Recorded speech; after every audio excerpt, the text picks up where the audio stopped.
এ যুবকেরা, দুজনের কথা বলছি। পৃথিবীর কেউ জানে না এমন লোক নাই।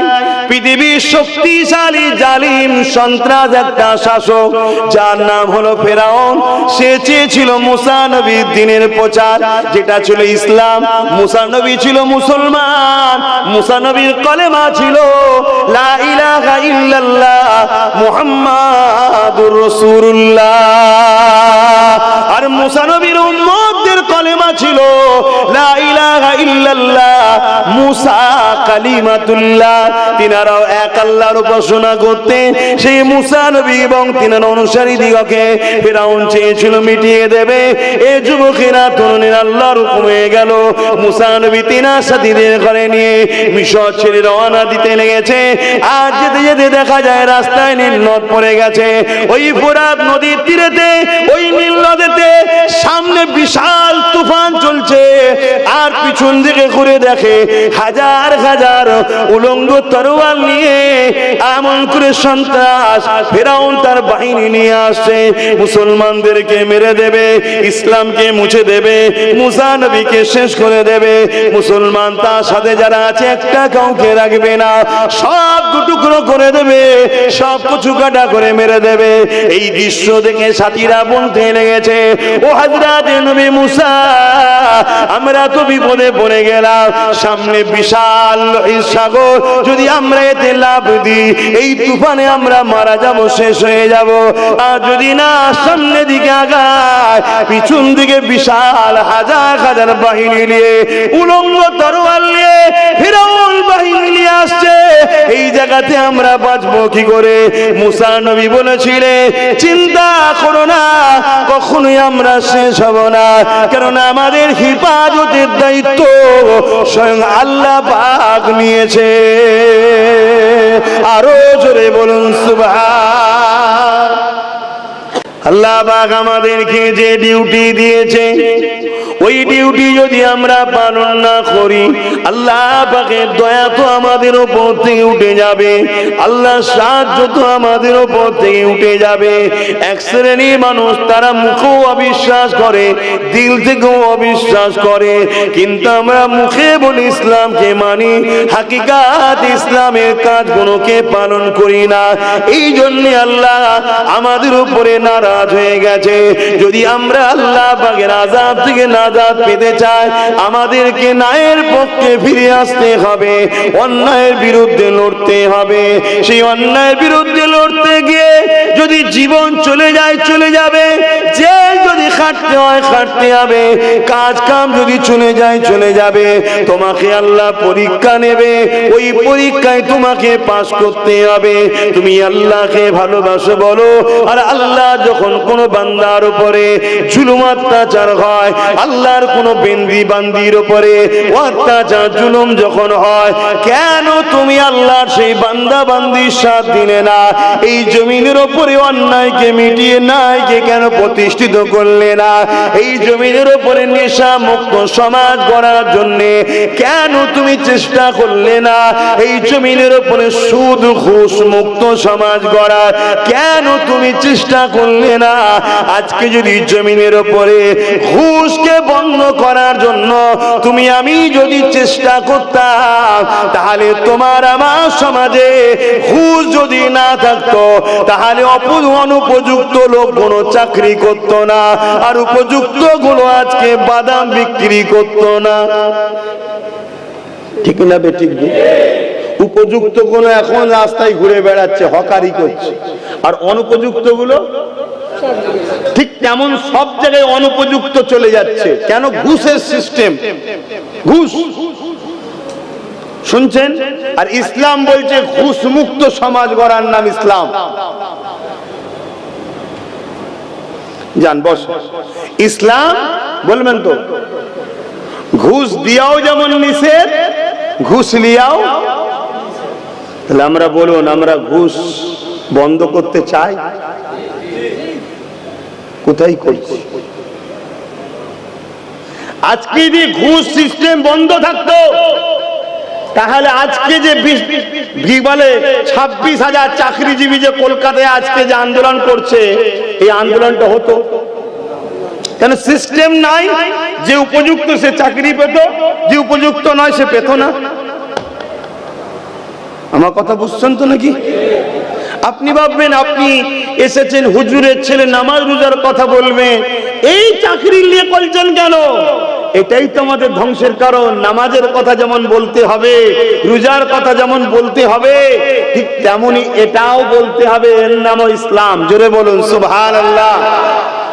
এখানে প্রত্যেকটা মানুষ জানে নামাজ না পড়লে গুনাহ হয়, কিন্তু বেশিরভাগই মানুষ জানে না এই যে অন্যায় হচ্ছে এর বিরুদ্ধে কথা না বললে পাপ হয়। এটা বেশিরভাগ লোকই জানে না।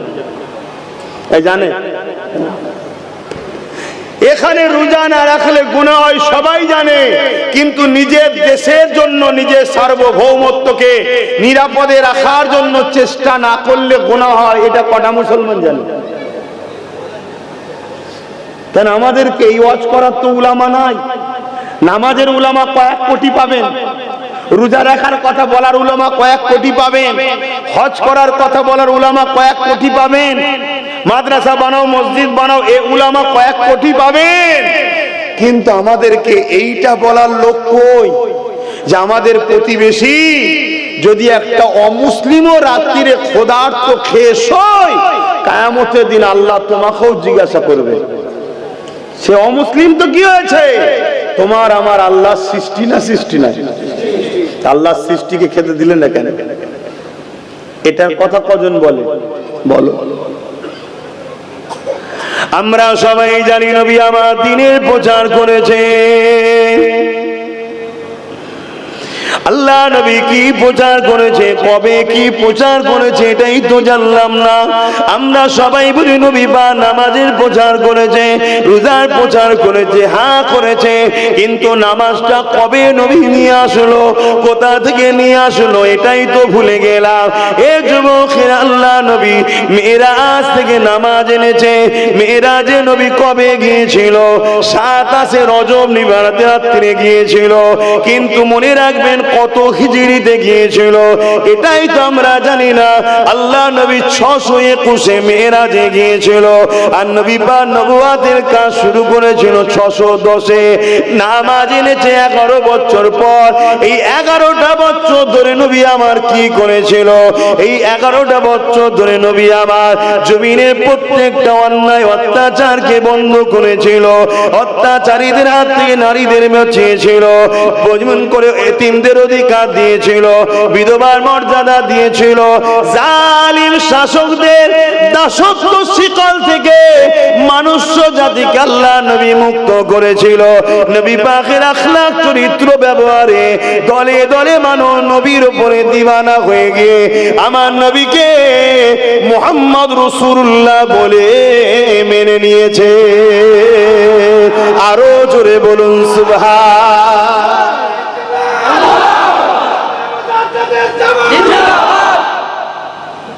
আর আজকে মুসলমান নাম সাইনবোর্ড, সাইনবোর্ডে মুসলমান অমুক মোল্লা, মুসলমান অমুক ইসলাম, মুসলমান অমুক। সে সমাজের নেতা হয়েছে, যত গরিবদের ঘরে চুরি করছে, পাক্কা চিটিংবাজ বদমাইশ, আর ওকে দেখে মিডিয়া প্রচার করছে দেখো ইসলাম কেমন। শুনছেন তো নাকি? আমার কথা কি কষ্ট হচ্ছে? ও ইসলাম নয়, ও ইসলামের দুশমন মুনাফিক। ও সেজেছে মুসলমানদের বদনাম করবে বলে। আজ কোথায় কিছু নয়, নারে তাকবীর আল্লাহু আকবার, মুসলমান সেজে নিরীহ মানুষদের উপরে হত্যা করছে, জুলুম করছে, AK-47 দিয়ে গুলি করছে। সমাজে করছে না, করে না? এগুলো সাজানো হয়েছে, এগুলো ইসলামের দুশমন রাষ্ট্রদের পরিকল্পিতভাবে ষড়যন্ত্র, যাতে করে এই গোটা 50 নকল মুসলমান দেখিয়ে ইসলামকে টিভিতে গাল দিয়া যায়, গোটা 10 নকল মুসলমান দেখিয়ে ইসলামের বিরুদ্ধে ঘন্টা খানেক প্রোগ্রাম করা যায়। শুনছেন তো নাকি?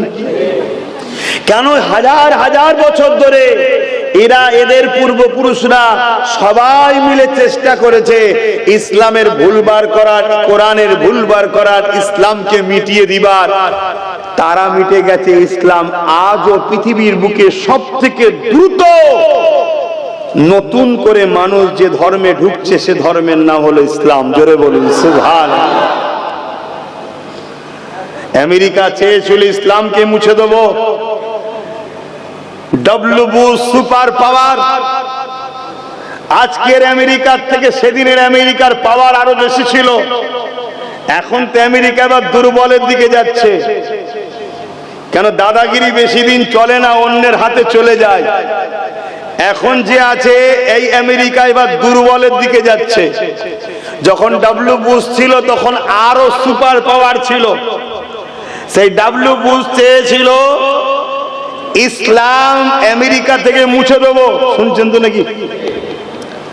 যেমন আমার দেশেও কেউ কেউ এ স্বপ্ন দেখছে, কিছু কিছু বাইরে শোনা যাচ্ছে ইসলাম মুছে দেবো মানে ইনসাফ রাখবো না, ইনসানিয়াত রাখবো না, ধর্ষণ হবে, জুলুম হবে, খুন হবে, দাঙ্গা হবে, সন্ত্রাসী হবে, লুট হবে, এই সাম্রাজ্য তৈরি করতে চাইছে, যেটা অলরেডি হচ্ছে। তো যত দিন যাচ্ছে রেপ বাড়ছে, যত দিন যাচ্ছে দুর্নীতি বাড়ছে, যত দিন যাচ্ছে খুন বাড়ছে, যত দিন যাচ্ছে দেশের গরিবি বাড়ছে, যত দিন যাচ্ছে দেশ দেউলিয়া হচ্ছে।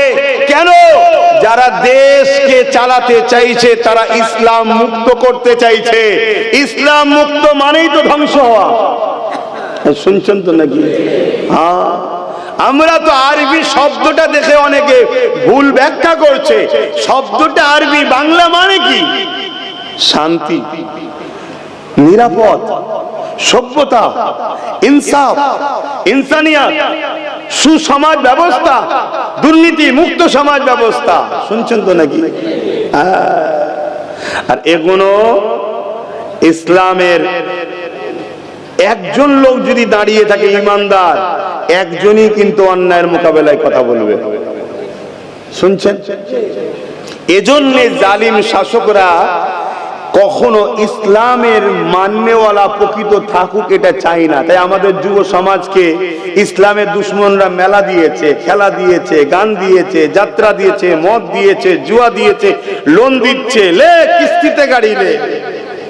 কথা শুনছেন না শোনেননি? ও কিস্তি শোধ করার টেনশনই থাক, ইসলাম লে ভাবার সময় ওকে দিস না।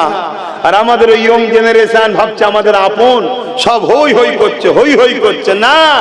বাচ্চা যখন কাঁদে দেখবেন মা খেলনা ধরিয়ে দেয়, অরিজিনাল জিনিস আমাদের হাত থেকে কেড়ে নিয়েছে।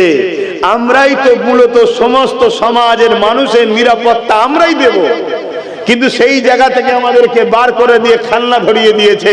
আর আমরা খেলনা নিয়ে হই হই করছি, আর পুরো সমাজকে সন্ত্রাসরা লুটে যাচ্ছে, আমাদের খেয়ালই না। আর আল্লাহ আমাদেরকে যে ডিউটি দিয়েছিল ওই ডিউটি না করার জন্য আল্লাহ আমাদেরকে এবারে সেই জালিমদের হাতেই মিটাচ্ছে। যাদের জন্য আমরা ভাইকে মেরেছি, মাথা ফেটিয়েছি, একে অপরের নামে কেস দিয়েছি, তাদের হাতেই আল্লাহ আমাদের মিটাচ্ছে।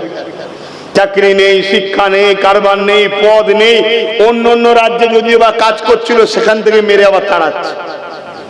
হচ্ছে না? হয় না? আমার কথা ভুল হচ্ছে নাকি? একটু সরাসরি দেবেন, ভুল হলে বলবেন, আমি শিখতে শুনবো তাহলে আপনার থেকে। আর যদি মনে হয় যে না, তাহলে এখনো টাইম আছে, শুধরে যাও। শুধরে গিয়ে সেই নেতা নেতৃত্ব মানো, যা নেতৃত্ব আকাশে চাঁদ মেনেছে, যা নেতৃত্ব সূর্য মেনেছে, যা নেতৃত্ব কোন কায়নাতে সবাই মেনেছে, তিনি অন্য কেউ নয়, দোনজানের সুলতান আমিন আল্লাহ হযরতে প্রফেট মুহাম্মদ রাসূলুল্লাহ। এ যুবকেরা, তরুণেরা, বাপেরা, আমার নবী পাক সাল্লাল্লাহু আলাইহি ওয়াসাল্লামে সবথেকে বড় দুশমন ছিল আবু জেহেল। ওই আবু জেহেল চেয়েছিল আমার নবীকে মিটিয়ে দিবা, কখনো সৈন্য পাঠিয়ে, পুলিশ পাঠিয়ে আমার নবী পাককে শহীদ করে দিতে চেয়েছিল, কিন্তু সে পারেনি, অনেক চেষ্টা করেছে, পারেনি। লাস্টে একটা জাদুকরকে ডেকে এনেছে, যে জাদুকরটা হলো তৎকালীন সময়েতে সব থেকে বড় জাদুকর। বিবি ইয়ামানি তার নাম, ইয়ামানে তার বাড়ি ছিল। এমন করে আমার রাসূলুল্লাহকে পরাজিত করবে, জাদু করে হারিয়ে দেবে, এই আশা করে আমার নবী পাকের কাছে আবু জেহেল জাদুকরকে নিয়ে এসেছে। আর পূর্ণিমার চাঁদ, চৌদ্দই আকাশে চাঁদ উঠেছে, গোল চাঁদ উঠেছে। আল্লাহ নবী এমন করে আবু কুবাইস পাহাড়ে ধারে ময়দানে আড়াআড়ি করতে লেগেছে। আবু জেহেল ওই জাদুকরকে নিয়ে আল্লাহ নবীর কাছে চলে আসলো। আল্লাহ নবীকে বলতে লাগলো, হে মুহাম্মদ, হে হাবিবি আমানি, এ আপনার সঙ্গে কিছু কথা বলতে চায়। আল্লাহ নবী বললেন, কি কথা বলতে চাও?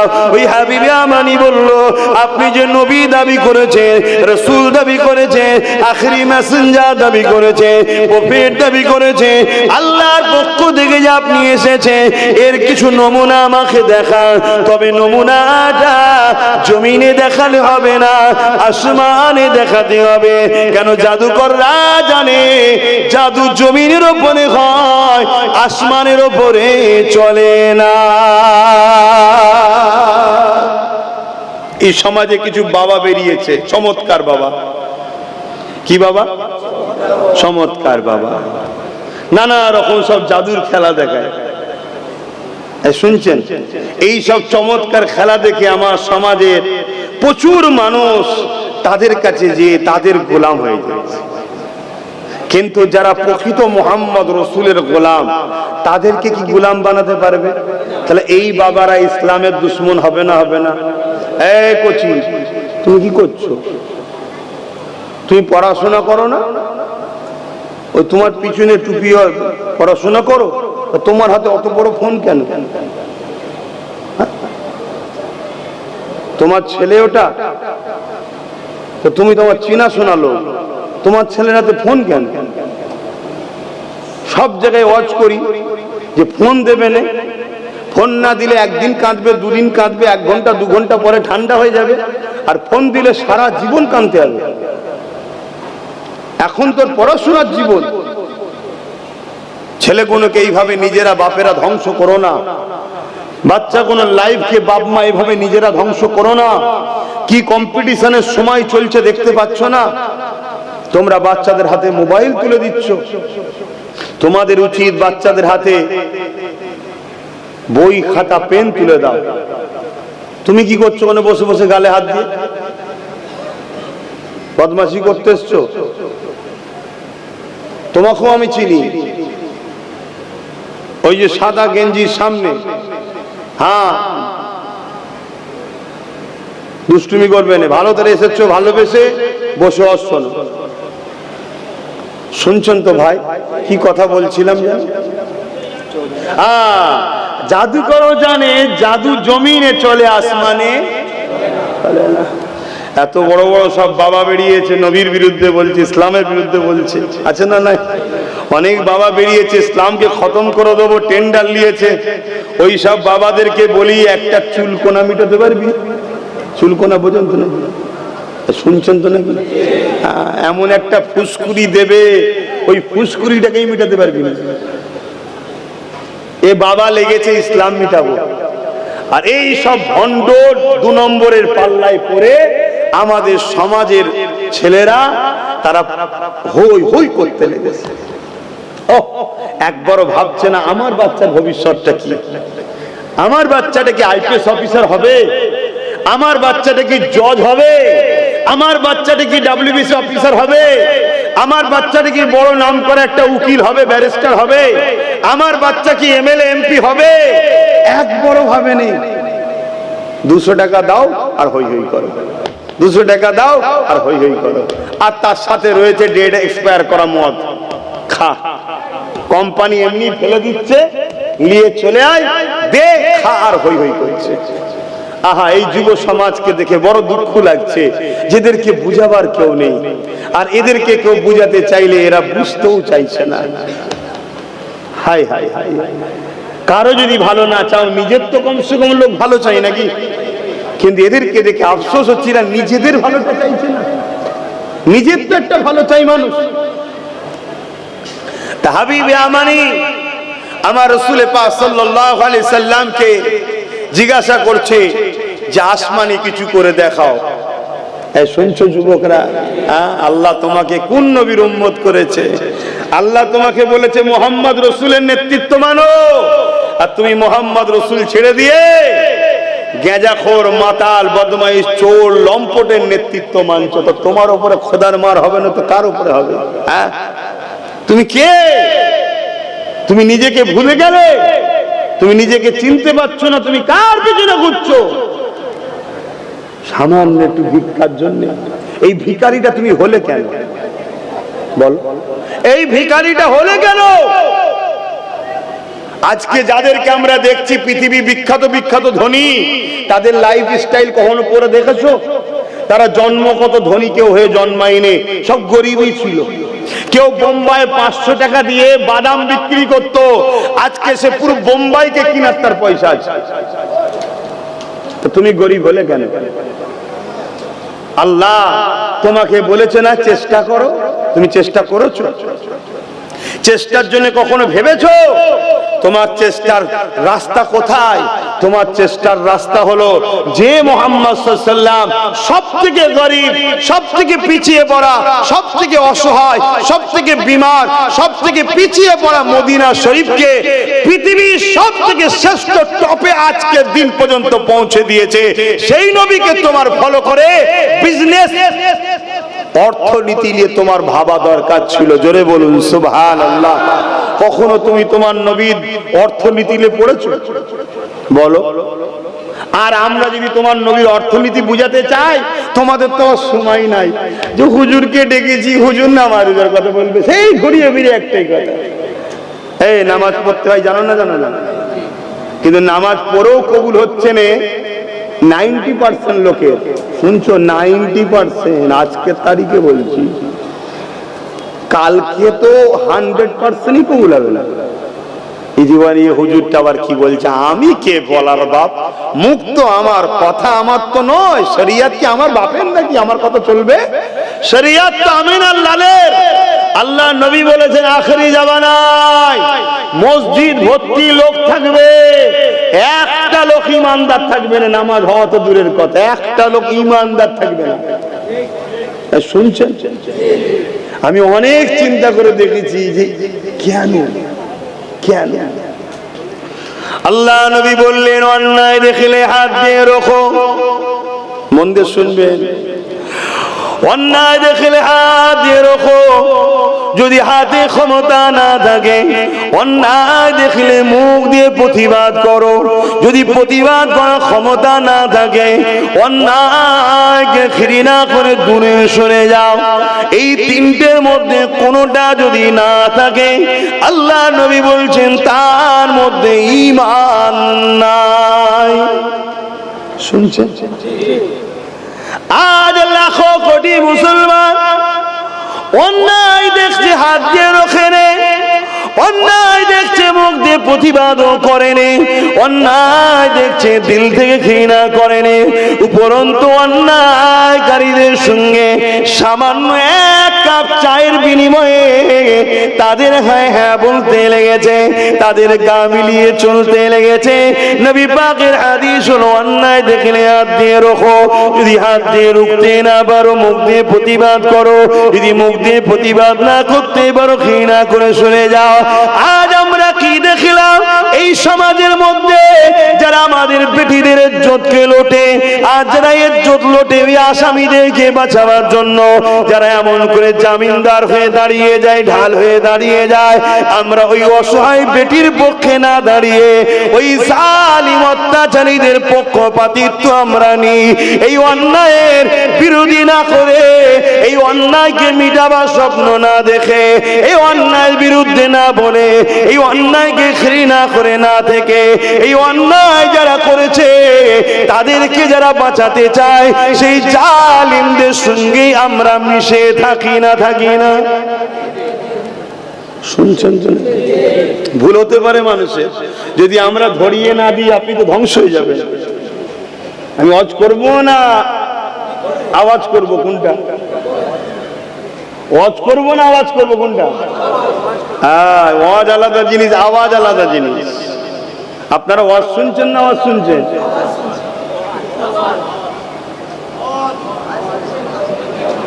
দুটো দল হয়ে গেছে এখানে।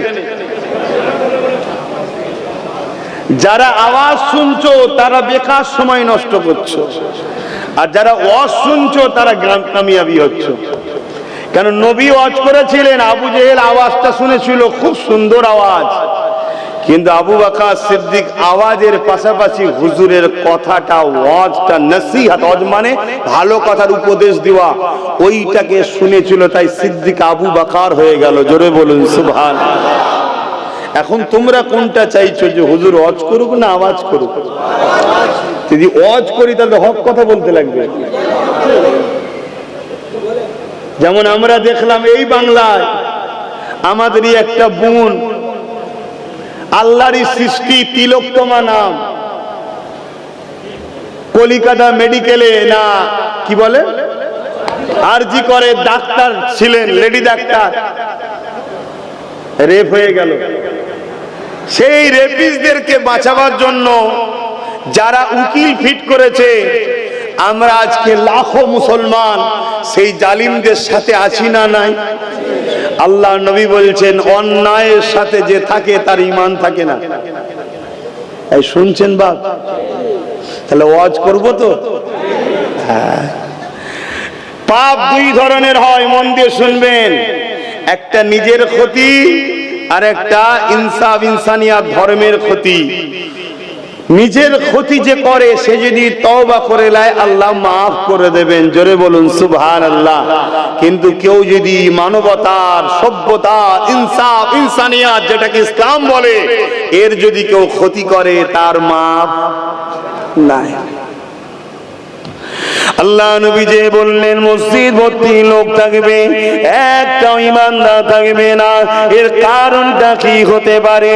এ যুবকেরা, তরুণেরা, বাপেরা, তারা হয়তো অন্যায় করে না, নামাজ পড়ে, তারা হয়তো অন্যায় করে না, রোজা রাখে, তারা হয়তো অন্যায় করে না, দান খায়রাত করে, কিন্তু তাদেরই ভুলের কারণে এই সমাজে আবু জেহেল মাথায় উঠে যায়, তাদেরই ভুলের কারণে এই সমাজের এজিদ মাথায় উঠে যায়, তাদেরই ভুলের কারণে এই সমাজের উদ্বারা মাথায় উঠে যায়।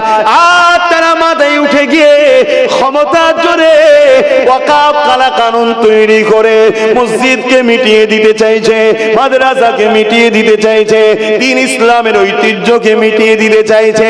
ভেবে দেখুন, যারা মসজিদকে মিটায় আর মিটাবার কারীদেরকে যদি সহযোগিতা করি, তাহলে আমাদের ঈমানটা থাকে কেমন করে?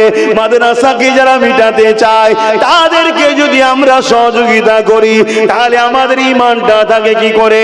এ যুবকেরা, তরুণীরা, বাপেরা, এই মনে রাখবে, নিজের মধ্যে একটু দেখুন। আমি ডাইরেক্ট যদি ভুল নাও করি, ইনডাইরেক্ট যারা ভুল করছে তাদেরকেই তো আমি শক্তিশালী করেছি, তাদেরকে ভুল করার পাওয়ার তো আমি দিয়েছি। এই আল্লাহ নবী জানিয়ে দিলেন, অন্যায় দেখলে হাত দিয়ে রাখো, যদি হাতে ক্ষমতা না থাকে মুখ দিয়ে প্রতিবাদ করো, যদি মুখে ক্ষমতা না থাকে অন্ততে ঘৃণা করে দূরে সরে যাও। যদি তিনটের মধ্যে কোনোটা তোমার মধ্যে না থাকে, অর্থাৎ অন্যায় রয়েছে, হাত দিয়ে রুখতে পারো না, দ্বিতীয় নম্বর মুখ দিয়ে প্রতিবাদ করো কিন্তু মুখেও প্রতিবাদ করতে পারো না, তিন নম্বর হলো অন্ততে ঘৃণা করো, ঘৃণাও করতে পারলে না, উপরন্ত অন্যায়ের পক্ষে দাঁড়িয়ে গেলে, মনে রাখবে আল্লাহ নবী জানিয়ে দিল তার মধ্যে ঈমান নাই। এটা আমার আব্বার কথা নয়, রাসূলুল্লাহর কথা। হতে পারে সে দাড়িওয়ালা, টুপিওয়ালা, নামাজি, রোজাদার, সে বেঈমান, বেঈমানের কোনো ভালো কাজ আল্লাহ পাক নেবেন না। তাই দুনিয়ার জমিনে আমরা মার খাচ্ছি, মুসলমান দেখছি, হাকিকাতে কটা ইমানদার মুসলমান মার খাচ্ছে আর কটা মুনাফিক মার খাচ্ছে, এটাও তো বোঝা বড় মুশকিল। তাহলে ওয়াজ করি?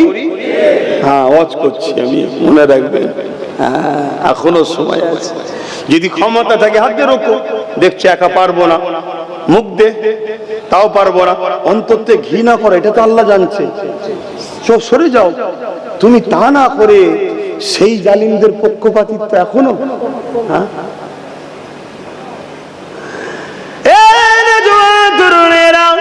আল্লাহ নবী অনেক কষ্ট করে এই পৃথিবী থেকে জুলুমকে বন্ধ করেছে। আল্লাহ নবী অনেক কষ্ট করে এই পৃথিবী নারীদের ঘরে জালিম, অত্যাচারী, নরখাদু মানুষের হাত থেকে বাঁচিয়েছে। আল্লাহ নবী অনেক কষ্ট করে এই পৃথিবী নারীদের অধিকার দিয়েছে। আল্লাহ নবী অনেক কষ্ট করে এতিম বিধবাদের মর্যাদার ব্যবস্থা করেছে।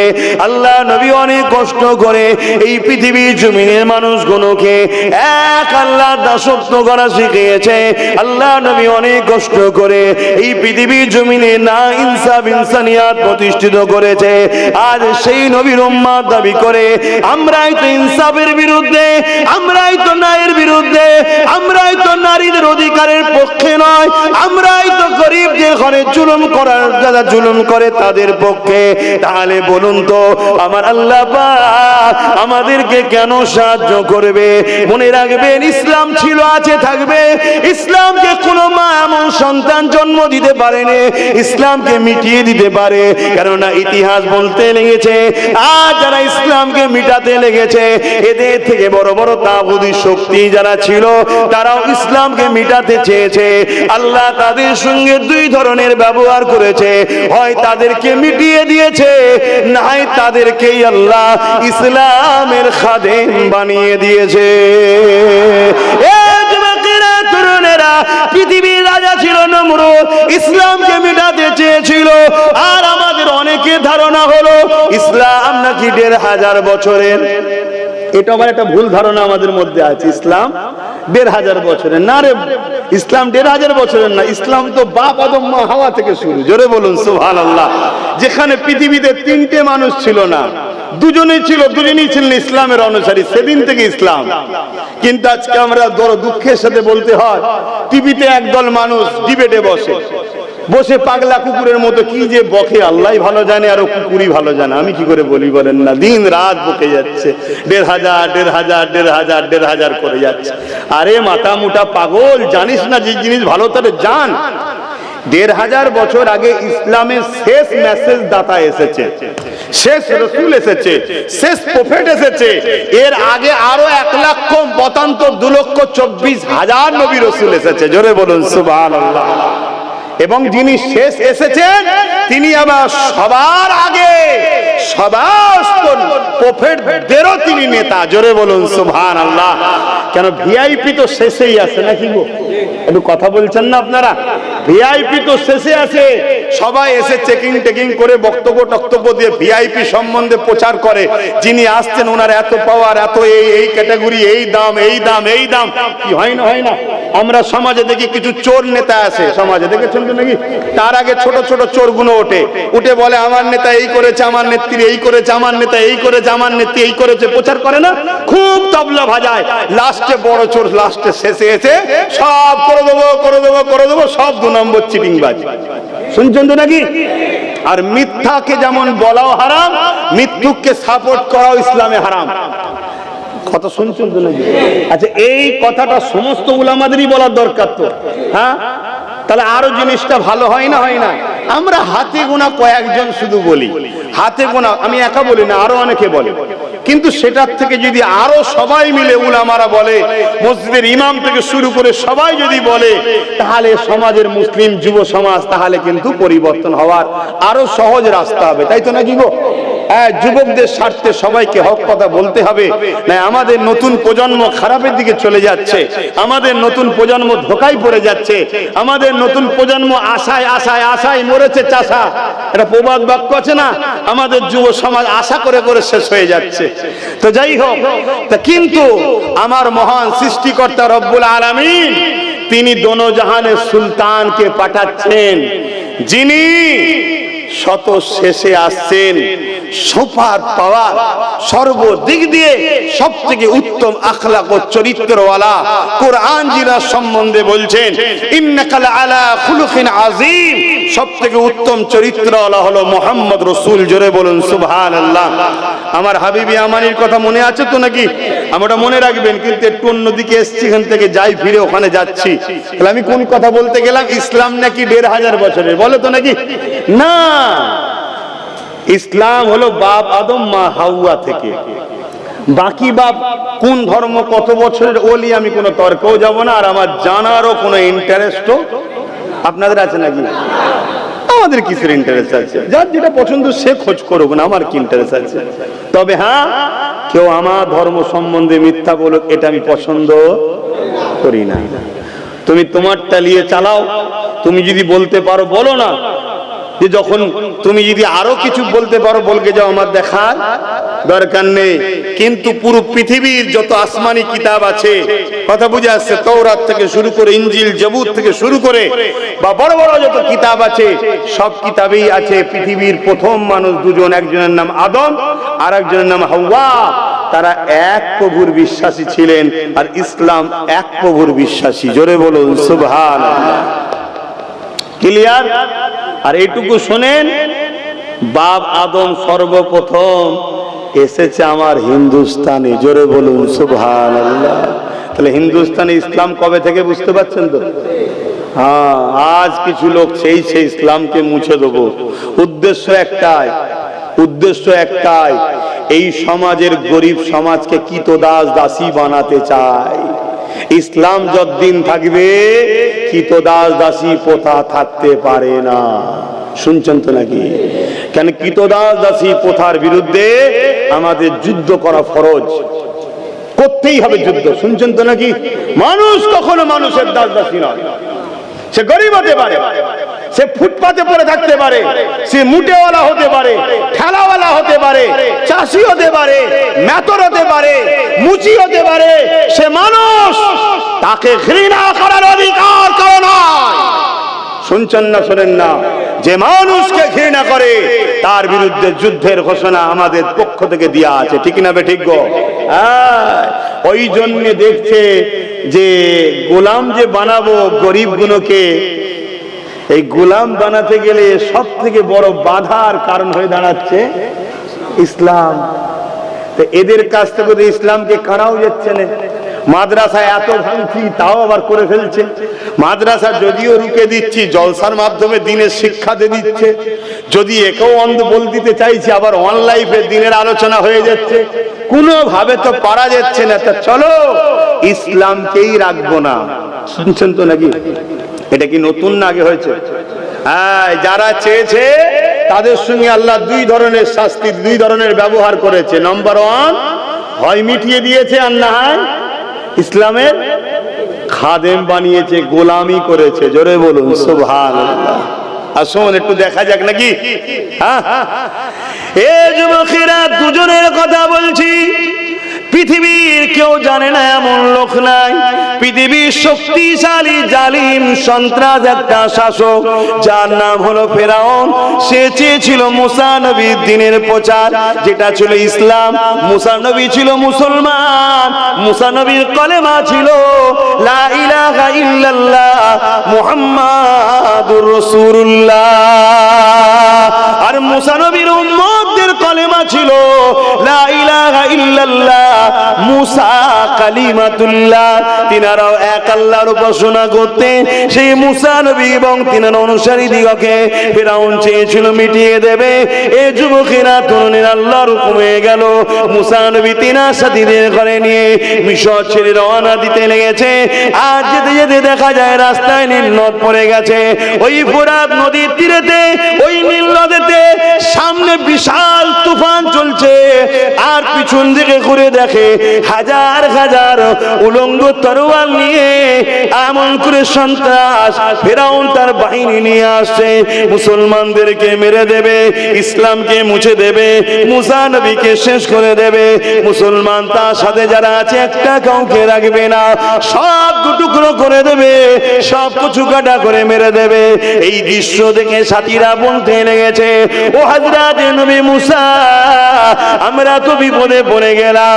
সামনে বিশাল সাগর, যদি আমরা এতে লাফ দিই এই তুফানে আমরা মারা যাব, শেষ হয়ে যাব। আর যদি না সামনে দিকে আগায়, পিছন দিকে বিশাল হাজার হাজার বাহিনী নিয়ে, উলঙ্গ তরোয়াল নিয়ে ফিরাউন বাহিনী নিয়ে আসছে। এই জায়গাতে আমরা বাঁচবো কি করে? মুসা নবী বলেছিলেন, চিন্তা করো না, কখনোই আমরা শেষ হব না, কারণ আমাদের হিফাজতের দায়িত্ব স্বয়ং আল্লাহ পাক নিয়েছে। আরো জোরে বলুন সুবহান। আমাদের হিফাজতের দায়িত্ব কি আল্লাহ নিয়েছে না লাইনে? জোরে বলুন। মুসলমানের না মোমেন মুসলমানের? হ্যাঁ, মোমেন মুসলমান। এবারে বাপ মৃত্যু তো হবে রে বাবা, তাই তো নাকি? আল্লাহ যদি কারো কপালে লিখা থাকে হকের পক্ষে থাকার জন্য শহীদের মরণ হবে, তোমরা কি খুশি নয়? এই কথা বলো না, খুশি নয়? তুমি কি চাও 2 বছর বিছানায় পড়ে থাকি আর তোমার ছেলের বউ, তোমার বেটার বউ, তোমার নিজের পরিবার, তোমার ছেলেরাও সবাই বিরক্ত হোক, এ বুড়ো কবে মরবে, এ কি জ্বালান জ্বালাচ্ছে, এরা মরণ চাও নাকি? আরে বীরের মতো মরবে। চলে যাওয়ার পর হাজার হাজার গরিব দুঃখীরা যেন কাঁদে, সর্বধর্মের গরিবরা যেন বলে যে আমাদের মাসি ছিল, আমাদের সাহায্যকারী ছিল, আমাদের হয়ে বললে ওয়ালা ছিল। শুনছো তো নাকি? মরণ তো হবে। আর এটাও শুনে রেখে দাও, হকের পক্ষে লড়লেই যে জালিম মেরে দেবে এমনটাও নয়। কেন খালিদ বিন ওলীদ নাম শুনেছো তো নাকি? গরিব, অসহায়, দুঃখী, ইনসাফ, ইনসানিয়াত, ইসলামের জন্য 125টা লড়াই করেছিল সন্ত্রাসদের বিরুদ্ধে। 125টা লড়াইয়ে ওনার তামান্না ছিল আমি যেন শহীদ হই। কি তামান্না ছিল? শহীদ হই, আল্লাহর রাহে গরিবদের পক্ষে, অসহায়ের পক্ষে, দিনের পক্ষে যে আমি সংগ্রাম করতে এসেছি সন্ত্রাসদের বিরুদ্ধে, জালিমের বিরুদ্ধে, স্বৈরাচারীদের বিরুদ্ধে, অত্যাচারী শাসকদের বিরুদ্ধে আমি যেন শহীদ হই। আর এই লড়াই ছিল কেমন? কখনো ছিল 2 লক্ষ রোম, আর খালিদ বিন ওলীদের সৈন্য ছিল মাত্র 3000। কত? আর রোমদের কত? 2 লক্ষ। 2 লক্ষের মোকাবেলায় 3000। তারপরও শহীদ হয়নি, বিজয় হয়েছে। জোরে বলুন সুবহানাল্লাহ, আরো জোরে বলে। কেন? আমার আল্লাহ কারো হাতে তোমার আমার মৃত্যুর টেন্ডার দিয়ে দেয়নি। শুনছেন নাকি? আমার আল্লাহ তারও তোমার আমার রিজিকের টেন্ডার কারো হাতে দেয়নি। কিন্তু আমরা আল্লাহ ছেড়ে অপরের উপর নির্ভর করছি না, করিনি? এজন্য নিজের রিজিকে কুড়ুল নিজেই মেরেছি। ভরসা আল্লাহর উপরে করো। মুসলমানের মুখের কথা, অনেক মুসলমান বলে, অনেক বেঈমানের নাম দিয়ে বলে, আমি বেঈমানদের নাম লিখছি না, যে এরা ছিল বলে খেতে পাই, এরা ছিল বলে বেঁচে আছি, এরকম বলে না? বলে না? তওবা তওবা তওবা। তুই মুসলমান, হ্যাঁ? তোর মতো এরকম 2 নম্বর গুণের বিরুদ্ধে আমরা লড়িনি বলে আল্লাহ আমাদের মারছে তো। হ্যাঁ, আল্লাহ নবী হযরত লূত আলাইহিস সালামকে বললেন 80,000 লোক মারবো, তার মধ্যে 40,000 ভালো, 40,000 খারাপ। কত? আজান দিচ্ছে আপনাদের মহল্লায় যে? আচ্ছা, আজানটা হয়ে যায়। জামাত কটায়? দরুদ শরীফ আল্লাহুম্মা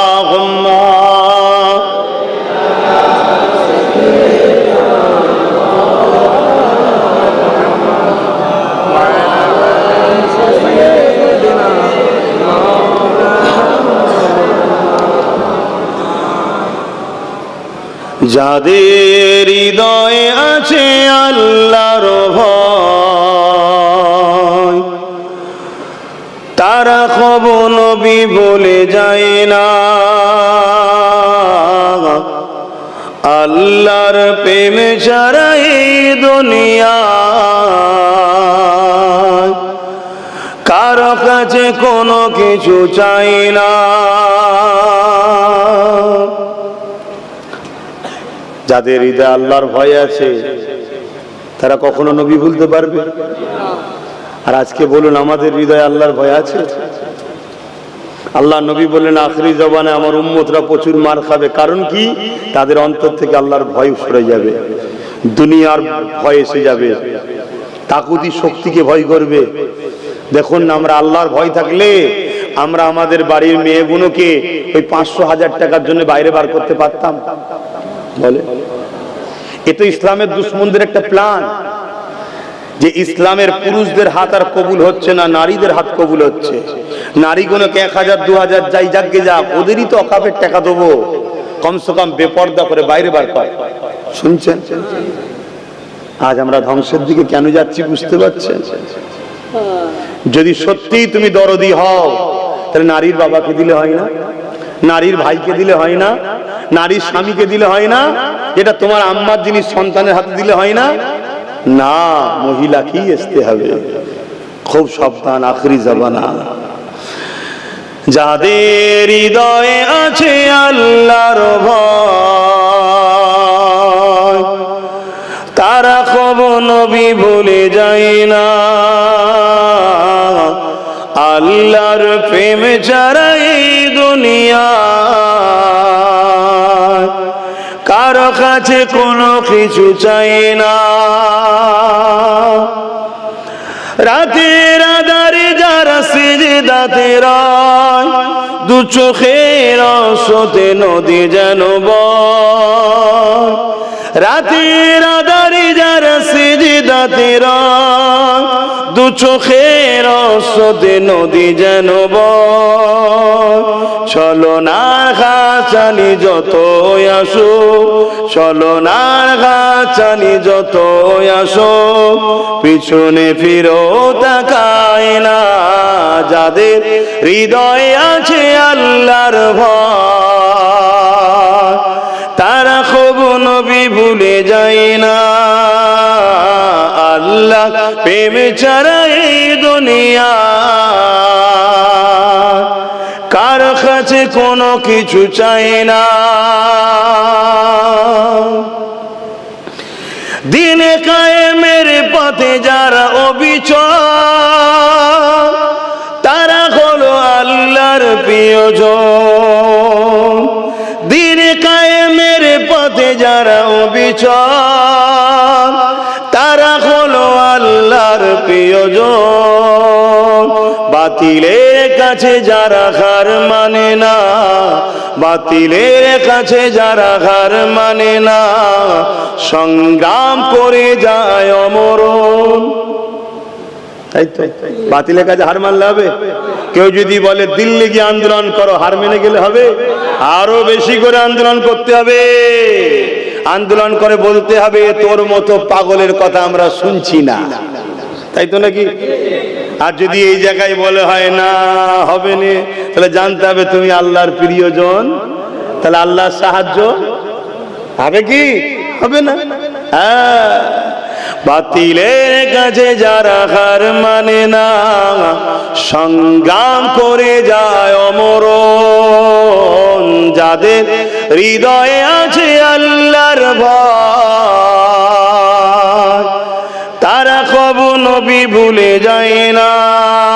আল্লাহুম্মা সাল্লি আলা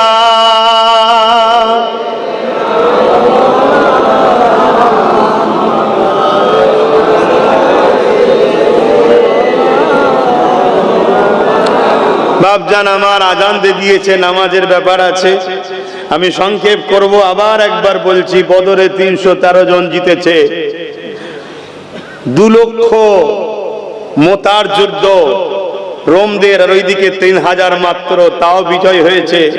খাইবারে, খন্দকে, সব জায়গায়। কেন? তাদের মধ্যে হুজুরের আদর্শ ছিল। জোরে বলুন সুবহানাল্লাহ। তাই নিজেকে হুজুরের আদর্শে আদর্শিত করো। কোনদিন যত বড়ই দুশ্মন হোক না কেন, সেই দুশ্মনের উপরে তুমি কখনো আগ বেরিয়ে জুলুম করতে পারো না। সে যদি তোমার উপরে জুলুম করে, জান বাঁচাবার জন্য ডিফেন্স তোমার জন্য করা যায়। এবং জুলুম তার বেটির উপরে নয়, তার নারীর উপরে নয়, মেয়েদের উপরে নয়, বাচ্চাদের উপরে নয়, বুড়োদের উপরে নয়। এটা আদর্শ হওয়া দরকার, ঠিক না বে ঠিক? আর এখন দেখা দেখি নেই, একে অপরের প্রতিশোধ নিচ্ছে। কি? এক বেঈমান নেতাকে খুশি করার জন্য গরিবের ঘরের রুজি রুটির ব্যবস্থাকে বন্ধ করে দিচ্ছে, রাস্তা আটকে দিচ্ছে। কত ছোট্ট ছোট্ট বাচ্চা খেতে পাচ্ছে না, সে তো নির্দোষ। তাহলে বলো আল্লাহর শাস্তি আমাদের উপরে হবে না? দুই কারণে শাস্তি হচ্ছে, একদল লোক জুলুম করার জন্য শাস্তি পাচ্ছে, আর আমরা সেই জুলুমকে দেখে চুপ করে আছি, তাই শাস্তি পাচ্ছি। আসো সবাই মুখ খুলি অন্যায়ের বিরুদ্ধে। কি একমত নাকি? সবাই মুখ খুলি অন্যায়ের বিরুদ্ধে। যার যতটুকু ক্ষমতা আছে, তুমি যদি ডাইরেক্ট আমার মতো মাইকে বলতে না পারো, তুমি তোমার বন্ধুর কানে কানে বলো, সে তার বন্ধুর কানে কানে বলো, তুমি তোমার প্রতিবেশীকে বলো, তোমার পরিবার, তোমার বাচ্চাকে বুঝাও। প্রত্যেকে যদি অন্যায়ের বিরুদ্ধে মুখ খুলতে শুরু করি, যে কেন্দ্রে যে জালিম সরকার আছে, আজ আমার দেশের সংবিধানকে মিটাচ্ছে, সংবিধানের আর্টিকেল 28 কে ওভারটেক করে 29 বিভিন্ন আর্টিকেলকে লঙ্ঘন করে ওয়াকফ কালা কানুন তৈরি করেছে, মুসলমানদের সম্পদ ওয়াকাফকে লুটতে চাইছে, দেওবত্ত সম্পদ হিন্দু ভাইদের ওটা আগামী দিন লুটবে, তার আগে জল জঙ্গল লুটেছে, কৃষকদের বিরুদ্ধে আইন তৈরি করেছে, দেশের সম্পদকে বিক্রি করে দিচ্ছে। এভাবে প্রত্যেকের উচিত এই কেন্দ্রের জালিম সরকারের বিরুদ্ধেও কথা বলা। আছে না নাই? তোমার ক্ষমতা নেই মাইকে বলার, তুমি তোমার পরিবারকে বলো, তোমার বন্ধুর কানে বলো, সে তাকে বলুক, সে তাকে বলুক, ঠিক না বেটি? পাশাপাশি এটাও বুঝাও প্রতিবেশী এসসি এসটি ভাইদের ঘরে যে ভাই আমরা আছি বলে তোদেরকে এখন সম্মান দেওয়া হচ্ছে, যদি আমরা চলে যাই তোদেরকে তখন অছুত বলা হবে। অছুত বোঝেন তো নাকি? হ্যাঁ, সবাইকে বলো, বিশেষ করে পূর্ব মেদিনীপুরের মানুষ, তোমারই জেলাতে একজন এত জহর উগলাচ্ছে বলার মতো নয়, দিন রাত জহর উগলাচ্ছে। দুই সম্প্রদায়ের মধ্যে কি করে লড়াই লাগানো যায়, এ লড়াই করবে দুই সম্প্রদায়ের নিরীহ গরিব, দোকান পুরবে দুই সম্প্রদায়ের গরিবের, কারবার নষ্ট হবে দুই সম্প্রদায়ের গরিবের, কারো যদি জান যায় দুই সম্প্রদায়ের গরিবের জান যাবে। আর এই অসভ্য, এই কি বলে আগুনের উপরে, এই অশান্তির উপরে তিনি তো তিনার রাজনীতির রুটিটাকে সেঁকে নেবে। শুনছেন তো নাকি? ওই গরিব মুসলিমটার কি হলো আর আমাদেরই বা কি হলো? শুনছেন তো নাকি? এটাও বোঝানো দরকার আছে না নাই? দ্বিতীয় নম্বর, এটাও বোঝানো দরকার, কেন্দ্র সরকার যে আইন তৈরি করেছে সেই আইন ওয়াকাফ কালা কানুনের বিরুদ্ধে, সংবিধান বিরোধী, সংবিধানের বিরুদ্ধে গিয়ে আইন তৈরি করেছে এবং মিথ্যা প্রচার করা হচ্ছে যে মুসলমানদের শুধু ওয়াকাফ থাকবে কেন, আমাদের নেই কেন? শোনেন, আরবিতে ওয়াকফ বলা হয় হিন্দু ভাইদের সম্পত্তির নাম হলো দেওবত্ত সম্পত্তি। আমাদের যেমন ওয়াকাফ সম্পত্তি, হিন্দু ভাইদের সম্পদের নাম কি? দেওবত্ত সম্পত্তি। আদিবাসীদের জল জঙ্গল, খ্রিস্টানদের মিশনারির সম্পত্তি, এভাবে সব সম্পত্তি আছে, প্রত্যেকটা সম্প্রদায়েরই রয়েছে। শুনছেন? এবং মিথ্যা প্রচার করা হচ্ছে মুসলমানদের নাকি সবচেয়ে বেশি, না, সব থেকে বেশি হিন্দু ভাইদের দেওবত্ত সম্পত্তি আছে। শুনছেন? তাহলে এটাও তো আমাদের একে অপরের বন্ধু করে বোঝানো দরকার, তবেই তো অন্যায়ের বিরুদ্ধে প্রতিবাদও হবে, বলা হবে। পাশাপাশি এটাও মনে রাখবেন, এটাও মনে রাখবেন, আজ আমাদের সমাজে এই পশ্চিম বাংলায় কেন্দ্র সরকার যে কালা কানুন করেছে, ওই আইনের বিরোধী করলে রাজ্য সরকার রেগে যাচ্ছে। রাখছে না, রাখে না? কি বলছে? যেখানে আন্দোলন নয় দিল্লিতে করতে হবে, যদি কেউ আন্দোলন করে সব থেকে বড় দুশমন আমি হব। আরে আমার মাথায় ঢুকছে না, লড়াই হচ্ছে কেন্দ্র সরকারের বিরুদ্ধে, তো আপনার রাগ হচ্ছে কেন? এটা ভাবার বিষয় আছে না নাই? আমার মধ্যে কিছু কথা উদাও হয়েছে, এইটার বলার পিছনে একটা কারণ আছে। আমার মনে হচ্ছে, কারণটা কি বলবো? আমার মনে হচ্ছে ওই স্বাস্থ্য দুর্নীতি, কয়লা চুরি, তেল চুরি, গরু চুরি, শিক্ষা দুর্নীতি, সব ইটা ওটা সব হয়ে আছে না? কথা বুঝছেন না? বোঝেন? সব তো ইচ্ছা করে ধরে নে রে বাবা, সেটিং এর কারবার চলছে, ইচ্ছা করে ধরে নে। এই যে তোমাদের পূর্ব মেদিনীপুরে যে চিল্লাচ্ছে দিন রাত, ওকে ইচ্ছা করে বলা হয়েছে, বল তুই যত মোল্লাদের গাল দিবি, মোল্লারা ভয়ে আমার কোলে থাকবে। শুনছেন তো নাকি? এই আপনারা ভয় খাবেন না, খাবেন। অলরেডি অনেক মুসলমান তো বলছে, ওই বিজেপি আসেন এরম বলছে, এলে তাহলে কি করবে? বলছে না, বলে না? এটাই তো চাইছে, এটাই তো চাইছে যে তুই বল। শুনে রেখে দাও, পশ্চিম বাংলায় কেউ এসে পর্দা করতে পারবে না। কেন? পশ্চিম বাংলার ভৌগোলিক পরিস্থিতি কিন্তু আলাদা। একটু তাকিয়ে দেখো, সব বলা যায় না মাইকে। এটা উত্তরপ্রদেশ নয়, এটা উত্তরপ্রদেশ নয়, ভৌগোলিক পরিস্থিতি আলাদা। এক উঠোনে, এক আগিনাতে হিন্দু মুসলমানের বাচ্চারা খেলা করে, এটা হলো পশ্চিম বাংলা। এখানে আগুন জ্বালালে দুজনেরই বাড়ি পড়ে যাবে। শুনছেন না, শোনেন নে? এটা উত্তরপ্রদেশের ব্যাপারটা আলাদা। ওখানে যেখানে মুসলমান তো শুধু মুসলমান, যেখানে হিন্দু তো শুধু হিন্দু, যেখানে আদিবাসী তো, এটা আলাদা। এখানে আলাদা সিস্টেম। এখানে সব সময় সেকুলার মুখ রেখেই আমাদেরকে আস্তে আস্তে চাকরি, শিক্ষা, ভাইয়ে ভাইয়ে লড়াই করি করি আমাদেরকে শেষ করবে, যাতে করে আমরা ইদিক উদিক না চলে যাই। এজন্যে এনাকে দিয়ে ভয় খাওয়ানো হচ্ছে। শুনছেন তো নাকি? হ্যাঁ, এটা মাথায় রাখবেন। তো দ্বিতীয় নম্বর কথা, পশ্চিম বাংলার চতুর্দিকটা একটু তাকিয়ে দেখুন আরো কোথায় কি আছে, শুনছেন তো নাকি? এটা কিন্তু উত্তরপ্রদেশ নয় যে ভারতের বীজখানের মধ্যে আছে, এগুলো মাথায় রাখবেন। তো যাই হোক, আমি ওদিকে যাচ্ছি না। আমার বক্তব্যই একটাই যে আন্দোলন করব কেন্দ্র সরকারের বিরুদ্ধে, তাই তো নাকি? তোমার এই কালা কানুন মানছি না, মানবো না, তাই তো নাকি? সংবিধান বিরোধী ওয়াকফ কালা কানুন মানছি না, মানবো না, এটা আন্দোলন তো নাকি? তো ইনার বুকে ব্যথা হচ্ছে কেন? ইনার মাথায় হঠাৎ পেন হয়ে গেল কেন? না, উপর থেকে চাপ দিয়েছে, তুই যদি বাংলায় আন্দোলন না রুকিস তাহলে সিবিআই পেটিয়ে তুললি আসবো ভাইবোকে। শুনছেন না শোনেন নে? এ চাপে পড়ে যে বলে ফেলেছে, কিন্তু বলে দেখছে ছুঁচো গিলা টাইপের হয়ে গেছি, খিদে লেগেছিল খেয়ে ফেলেছি, কিন্তু গন্ধ এত গিলতেও পাচ্ছি না, উগলাতেও পাচ্ছি না। শুনছেন তো নাকি? এখন ফেসে গেছে।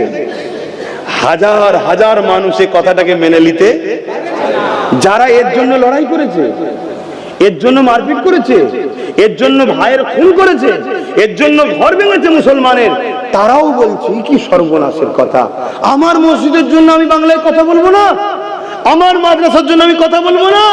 উপরন্তু এই বাংলায় অস্ত্র মিছিল হচ্ছে পুলিশের পাহারায়, হচ্ছে নয় না? সবারটা হচ্ছে, ওটা হচ্ছে, হবে কি হবে না ও তর্কে আমি যাচ্ছি না, ভুল কি ঠিকে যাচ্ছি না, কিন্তু হয় না, হয় না তো সবারটা হয়। তা আমি যদি বড় বড় জমায়েত করে আগামী দিন এই হলদিয়া বড় একটা ময়দানে 50-60 হাজার 1 লক্ষ লোকের যদি একটা জমায়েত করি, কোনো অসুবিধা আছে? আপনারা খবর পেলে একটু আসবেন তো নাকি? হাত তুলে বলুন, আসবেন তো নাকি? হাত তুলুন, হাত তুলবেন তো নাকি? শুধু আসবেন না, প্রচারও করবেন। এতে ইনার সমস্যা হচ্ছে কেন? আমার মাথায় আর একটা বুদ্ধি ঢুকেছে, বলবো? এই অসুবিধে হওয়ার কারণ কি জানেন? কেন্দ্র সরকার একটা আইন করছে, আইনটা হচ্ছে এটা 12 বছর যদি কেউ কোনো জায়গা দখল করে রাখে, সেই জায়গার সত্তা মালিক সে হয়ে যাবে, জানেন তো নাকি? কিন্তু ধর্মীয় জায়গায় যদি 12 বছর কেন 32 বছরও থাকে, তাহলে কিন্তু মালিক হবে না। কেন্দ্র সরকার নতুন সংশোধনের আইনে করছে কি, যে ওটা সে মালিক হয়ে যাবে। তার মানে মসজিদের জায়গাও যদি কেউ 12 বছর দখল করে রাখে, আর কিনে নিতে পারবে না ওয়াকফ, সেই যে দখল করেছে তার হয়ে যাবে, তাই তো নাকি? 75,000 বিঘে জমি রাজ্য সরকারের আমলা চামলারা দখল করে রেখেছে। কত বিঘে? তো ও চাইছে আইনটা হয়ে গেলে তাহলে সব তো আমাদের হয়ে যাবে। হারামখোর হারাম খেয়ে খেয়ে কত বড় জীব হয়ে গেছে দেখেছেন? এবার সব লিলিবার ধান্দা করছে। কিন্তু এত বড় জীব হওয়ার পিছনে আমাদের মোল্লা মৌলী সাহেবদের এক অংশের দোষ আছে না নাই? এখনো গায়ে গা মিলিয়ে চলছে। অনেক আবার দেখবেন এই যে বলেছে দিল্লি চলে যাও, আমি বিরোধী হয়ে যাবো, সব থেকে বড় দুশ্মন হবে, এই কথাটা থেকে বাঁচাবার জন্য অনেকে আবার বলবে উনি একটু রাগী মানুষ, বলে ফেলেছে, স্লিপ হয়ে গেছে। আর রাগী কাকে বলে? নিজের জুতো খুলে নিজের গালে ঠাস ঠাস মারবে, সেদিন বলবো সত্যি রেগে গেছে। ঠিক তো নাকি? কই মেরেছে? পাগলামি ধরেছো, পাগলামি। আমাদের মোল্লা মৌলী সাহেব, পীর সাহেব, পীরজাদা একদল দালালির জন্য আজকে আমার কম শেষ। কি গো, আপনাদের কষ্ট হচ্ছে? যদি কষ্ট হয় আমার কিচ্ছু করার নেই বাপ, কেন আমি আল্লাহ রসুলের খুশির জন্য বেরোই, আল্লাহ রসুলের জন্য কথা বলি, আপনাদেরকেও ভালোবাসি আল্লাহ রসুলের জন্য। আমার কোনো ইন্টারেস্ট নাই। আমার নিজের প্রিয় ভাইটাকে রাস্তায় নেবিয়ে 42 দিন জেল খাটালাম আল্লাহ রসুলের জন্য। কেন? এই মানুষগুলোকে বাঁচানোর দায়িত্ব ইসলাম দিয়েছে, কিন্তু আমি হুজুর হয়ে গেছি, আমি জলসা মাহফিল করি, ধর্ম প্রচার করছি, আমি তো আর কোনো জায়গার নেতা হতে পারছি না। ওকে বুঝালাম তুই দাঁড়া, তোকে আমি সাপোর্ট করব। আমি ওকে সাপোর্ট করি, আপনাদের রাগ হয় নাকি? আপনারা সাপোর্ট করেন না? হ্যাঁ, কিন্তু আজকে বুকে হাত দিয়ে বলুন তো, সুপ্রিম কোর্টে কেস কে করেছে? আপনাদের যিনি বলছেন দিল্লি চলে যাও, উনি করেছে নাকি? তাহলে সেই দেখুন, যার বিরুদ্ধে মুসলমান লাগলো এক অংশ, সেই নওশাদি কেস করেছে। আচ্ছা বলুন তো, যদি ওর সাথে যদি আরো 40টা থাকতো, লড়াইটা বাড়তো না কমতো? আজকের দিনে বলুন উপকার হতো না হতো না? তাহলে যে ভুল হয়েছে আগামী দিনে এই ভুলটা করবেন না। আমি বলেছিলাম দুটো কথা, একটা হলো হুজুরের নেতৃত্ব মানেন, ধর্মনীতি, সমাজনীতি, অর্থনীতি, এডুকেশন নীতি, পরিবার নীতি, রাষ্ট্রনীতি, সম্প্রীতি নীতি, মানববন্ধন নীতি, সব জায়গায় লিডার আমাদেরকে মুহাম্মাদুর রাসূল সাল্লাল্লাহু আলাইহি সাল্লাম। দ্বিতীয় আরেকটা কথা লাস্টে বলবো বলেছিলাম, মনে আছে? সেই আমার একটাই কথা, চেয়ারের একটা পায়া কিন্তু হাতে নিতে হবে আপনাদের যদি বাঁচতে চান। আজকে বলুন তো, যে সরকার বসে আছে আমার রাজ্যে, ধরুন উনিই আছে, যদি চেয়ারের একটা পায়া আমাদের থাকতো বলতে পারতো দিল্লি যাও? ওজন প্রথম দিনেই বলতাম কেস করো, সঙ্গে সঙ্গে চলে যেয়ে কেস করতো। কেন? নাই পা খুলে নিতাম, সরকার পড়ে যেত। তাহলে আমাদের হাতে পাওয়ারের দরকার আছে না? জোরে বলুন, আছে দরকার। সেকুলার হওয়া ভালো, সেকুলারের নামে ভণ্ড হওয়া ভালো নয়। সেকুলার হওয়া ভালো, সেকুলারের নামে নিজের বাচ্চার ভবিষ্যৎকে জাহান্নামে করে দেওয়া ভালো নয়। সেকুলার হওয়া ভালো, সেকুলারের নামে শয়তানকে জিতিয়ে মসজিদ মাদ্রাসাকে ধ্বংস করা ভালো নয়। কথা মাথায় ঢুকছে না? ঢোকে না? একটাই কথা, এখন আমরা কোনো কিছু সবুজ লাল কালো বুলো কিচ্ছু বুঝি না। আমাদের এখন একটাই কথা, যে আমাদের সাথ দেবে আমরা তার সাথ দেব। এখন বন্ধু আর দুশ্মনের ব্যাপার। যে আমার ওয়াকাফ বাঁচাবার জন্য আমাদের সাথ দেবে, আমরা তাকে বাকি জায়গায় সাথ দিয়ে জিতাবার জন্য লড়াই করি, তাই তো নাকি? না হয় বাপ আল্লাহর পক্ষ থেকেও মার হবে, ধ্বংস হবো, আর দুনিয়াতেও সব গেছে, আরো যাবে, আর পরকালটাও জাহান্নাম হবে। কেন? তোমার আমার ডিউটি অন্যায়ের বিরুদ্ধে লড়াই, মসজিদকে বাঁচানো কিন্তু নাই কাজ। কথা মাথায় ঢুকলো? আর কথা নয়, নামাজ হবে। আসুন সালাম দেবো। কেউ কি বেজার হলেন? সালাম দেবো। ইয়া নবী,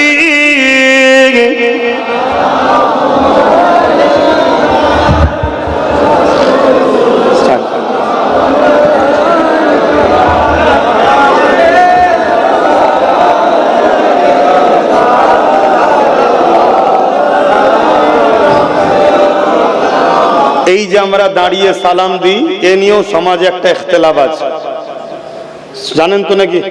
অন্যায়ের বিরুদ্ধে বলা এটা ইমানি দায়িত্ব, তাই বলছি। কেউ যদি বসে সালাম দেয় আমি তার বিরুদ্ধে নয়, শুনছেন? কিন্তু কেউ যদি আমার দাঁড়ানোর বিরোধী করে তা আমি কিন্তু তার বিরুদ্ধে। আমি কিছু বুঝাতে পারলাম?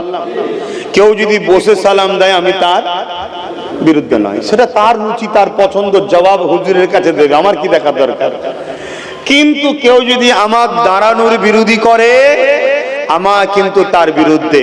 কিরকম বিরোধী? তার সম্বন্ধে আহলে সুন্নাত ওয়াল জামাতের ফতোয়া হলো সে একজন মুনাফিক, গুস্তাখে রাসূল, মুনাফিক মুসলমান। শুনছেন?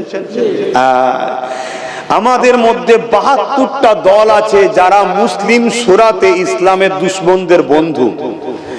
কোরআনের ভাষায় তাদেরকে মুনাফিক বলা হয়। তারা যখন গোপনে ওদের সঙ্গে মেশে তখন তাদেরকে বলে যে আমরা তো মুসলমানদের সঙ্গে শুধু ঠাট্টাই আর কি করার জন্য মুসলমান হয়ে আছি, আমাদের মূলত লক্ষ্য মুসলমানের মধ্যে যে পাওয়ারটা আছে, যে পাওয়ার পারমাণবিক শক্তির থেকেও পাওয়ার আমাদের কাছে আছে, জানেন তো নাকি? আপনাদের সবার কাছে আছে, জানেন না? তাহলে আমেরিকা পুরো দেশের যা ক্ষমতা তার থেকে বেশি ক্ষমতা একটা মুসলমানের। ওই পাওয়ারটার নাম কি?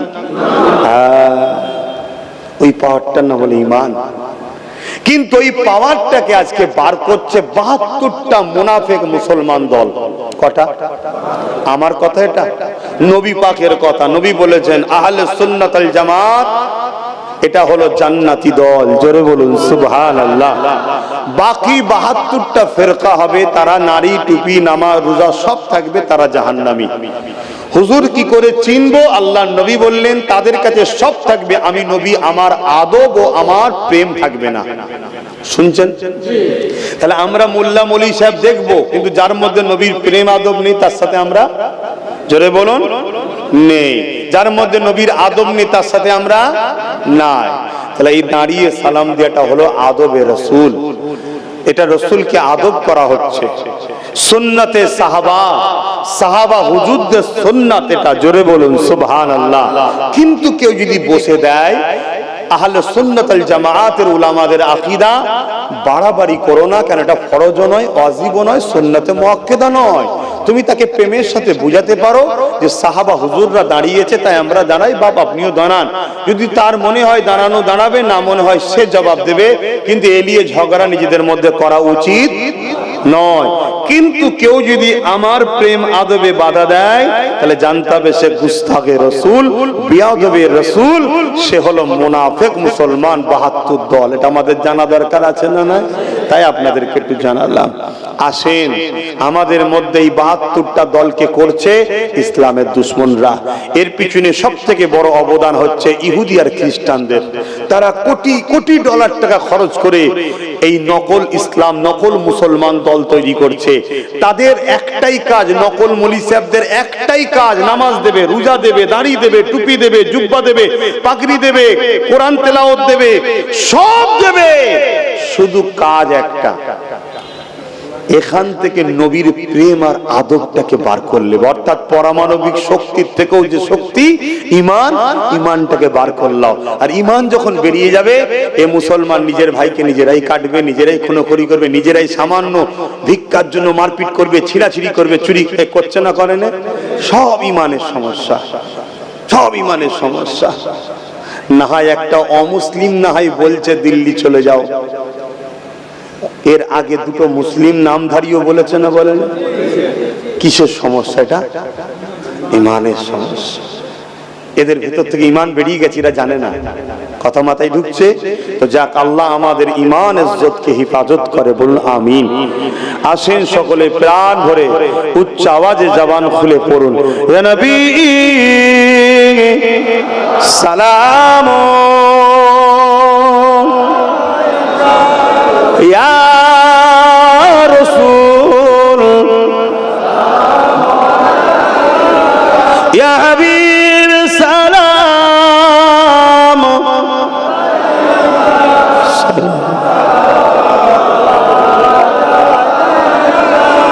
ইয়া নবী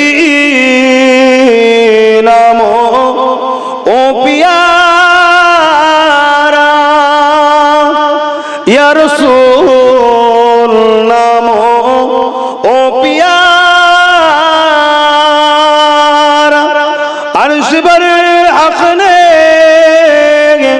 पुकारा, सच पैगंबर हमारा, या नबी सलाम, या रसूल, या हबीब।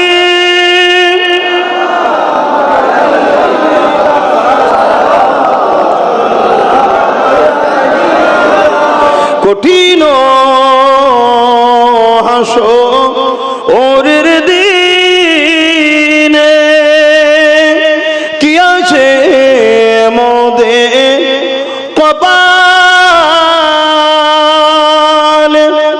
গুনাহগার উম্মাহ আতো আপনার লইবেন সঙ্গে এ মাহশরে, ইয়া নবী সালাম, ইয়া রাসূল, ইয়া হাবিব সালাম।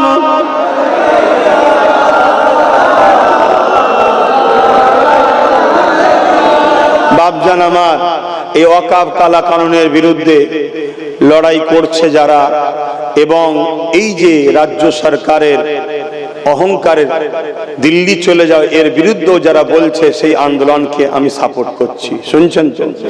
কিন্তু যারা এর অন্যায়ের বিরুদ্ধে না বলে শুধু কেন্দ্রের বিরুদ্ধে বলবে, তার আন্দোলনকে আমি সাপোর্ট করি না। জানতে হবে সে এর দালাল, ওর বিরোধী করছে, এর হয়ে করছে, শুনছেন তো নাকি?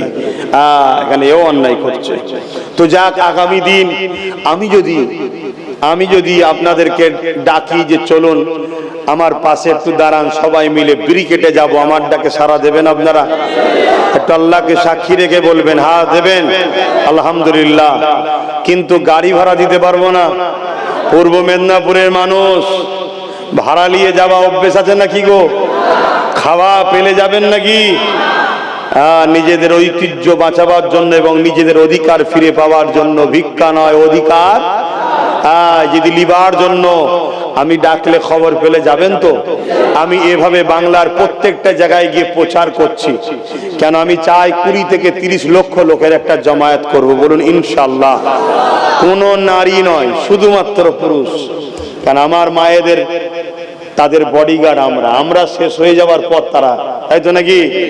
পথে তাদেরকে নিয়ে ভিড় জমাবার প্রয়োজন আমাদের, আমরাই যথেষ্ট, বলুন ইনশাআল্লাহ। তাহলে আশা রাখতে পারি খবর পেলে গাড়ি ভাড়া ছাড়া খাওয়া দিতে পারবো না, কারণ আমার কাছে তোমাদের চুরি করা ওয়াকাফের টাকা নেই যে চলো দি। আর আমি কোনো সরকারের টাকা নিয়ে তোমাদেরকে ব্ল্যাকমেলও করি না যে চল সব বুঝাই করে নিয়ে যা, বিশাল লোক জড়ো করে দেখিয়ে দেবো এই তো এত রয়েছে, পয়সা দাও সেটিং করে দেবো। আমি ওটাও করি না। দিল থেকে বলো আর একবার, নিজেদের গাড়ির পয়সা খরচ করে নিজেদের খাওয়া দাওয়া, নিজেদের অধিকার ও দিনের স্বার্থে এবং দেশের স্বার্থে কারা কারা আমার ডাকে সারা দিতে রাজি আছেন? হাত তুলে দেখা। মারহাবা, আল্লাহ কবুল করে, বোন আল্লাহুম্মা আমিন। এখন দোয়া চাইবো, সকলে একটু ছোট করে বসেন, ছোট করে একটু বসেন।